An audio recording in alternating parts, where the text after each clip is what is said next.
It's girl with happy vibes. तो हम निकल गए हैं दिल्ली से टूवर्ड्स मनाली एंड बियॉन्ड, और इतना कोहरा मिला, आप देखिए इतना कोहरा। फाइनली हम पहुंच गए सुबह मनाली। पहुंचते ही हमें दिखा हॉट एयर बैलून। हाईवे अभी तक नहीं ठीक हुआ, वही डाइवर्टेड रास्ते से हम आए हैं। चलते चले हम एंड हमें लग गए पैराग्लाइडिंग करते हुए। टॉप पे आप देख सकते हैं, राइट पे, देयर इट इज़। मज़ा आ गया देख के। लगी थी बहुत तेज़ी से भूख। सबसे पहले पहुंच गए हम मॉल रोड, हमने खाया चक्शुका। उसके बाद हम थोड़ा सा बाहर निकले कि टाइनी स्नोफ्लेक्स दिखे। मज़ा आ गया, मतलब मनाली में वेलकम ही इतना अच्छा हुआ हमारा।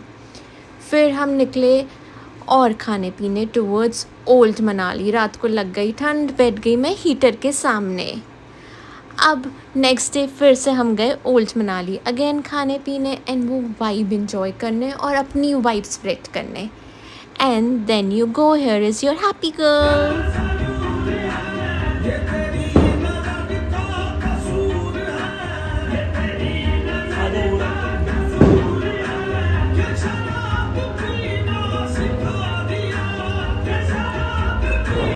ऐसे गाने के बाद तो ठंड लगनी ही थी। फिर अपने ही होटल में हमने कर लिया बॉनफायर। मेन मनाली में हमने लिया था वेरी ब्यूटीफुल होटल, बट बहुत ही पुराना, so a little less maintained. Anyway, रात को फिर से हमें मिली स्नोफ्लेक्स। हमने जाके वॉक ली मनाली में रात को। It was so good, so good. निकल के अगले दिन हम टूवर्ड्स सिसु, और पूछो मत, मैं तो बता नहीं सकती। आई एम श्योर आपने इतनी रील देखी होगी, इतनी रील देखी होगी कि मैं क्या बताऊँ। 9 घंटे लग गए हमें, जितना हमें दिल्ली से टाइम लगा होगा ऑलमोस्ट पहुँचने में। सनराइज, सनसेट, सब कुछ देख लिया हमने इस रास्ते में, मनाली टू सिसु। अटल टनल में 10 किलोमीटर्स की, ओ गॉड मत पूछो। और ये ट्रैफिक था जस्ट बिकॉज प्रशासन ने ढंग से स्टेप नहीं लिया। मेरे को इतना बुरा लगा। ऊपर सिसु में 9 घंटे पहुंच के लोगों को यू टर्न करके भेजा जा रहा है। तभी आप देख सकते हैं राइट साइड पे इतनी लंबी लाइन है, जाने की साइड पे नहीं है। बट हमने ऑलरेडी बुकिंग कर रखी थी दारचा में होम स्टे। दारचा है सिसु के आगे जिस्पा, जिस्पा के आगे दारचा। सो लकीली पुलिस वालों से हमने फ़ोन पे अपने होम स्टे के ओनर से बात कराई। उन्होंने बात करके आधे घंटे बाद हमें बड़ी मुश्किल से छोड़ा। कोई बर्फ़ नहीं थी, कोई ब्लैक आइस नहीं थी, कुछ नहीं था दारचा तक। एकदम रास्ता क्लियर एंड एकदम साफ़ था। मोर ओवर उनके पास और गेस्ट एक्सेप्ट करने की बहुत जगह थी। तो क्या बोलूँ मैं, किसका फेलियर था क्या ही बताऊँ मैं। एनीवे, हम सुबह हो गई और ये हम उठे अपने होम स्टे में। आप व्यू तो देखिए यहाँ से, दूर दूर तक कोई क्राउड नहीं, कोई भीड़ नहीं, एंड इतनी साफ़ हवा। दो ठंड थी बहुत।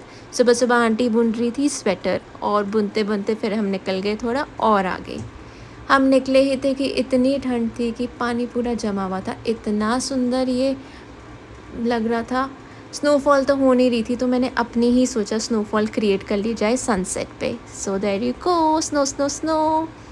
फिर हम निकले थोड़ा और आगे। हमने सोचा चलो थोड़ा बारालाचा तक चले, देखे कहाँ तक पहुँच पाए, जहाँ तक सेफ़ हो पहुँचना वहाँ तक हम जाए। एंड रास्ता इतना अच्छा था, एकदम क्लियर रोड्स, इतनी स्नोफॉल नहीं थी। बट जब हम थोड़े आगे पहुँचे तो हमें काफ़ी स्नोफॉल मिली। एक पॉइंट ऐसा आया कि इतनी स्नोफॉल गिरी हुई थी, स्नोफॉल हो नहीं रही थी, स्नो ऑलरेडी वहाँ पे थी। मैंने तो बहुत मज़े किए स्नो में, गिर गिर के, लिपट लिपट के, बहुत मज़ा आया स्नो में। एंड ये बेस्ट टाइम था क्योंकि सिर्फ हम लोग ही थे वहाँ पे और कोई नहीं था। स्नो फाइट करो, स्नो बॉल बनाओ, all virgin snow was there. It was the most beautiful time. उसके बाद हमने ड्राइव किया वापस and it was totally fun.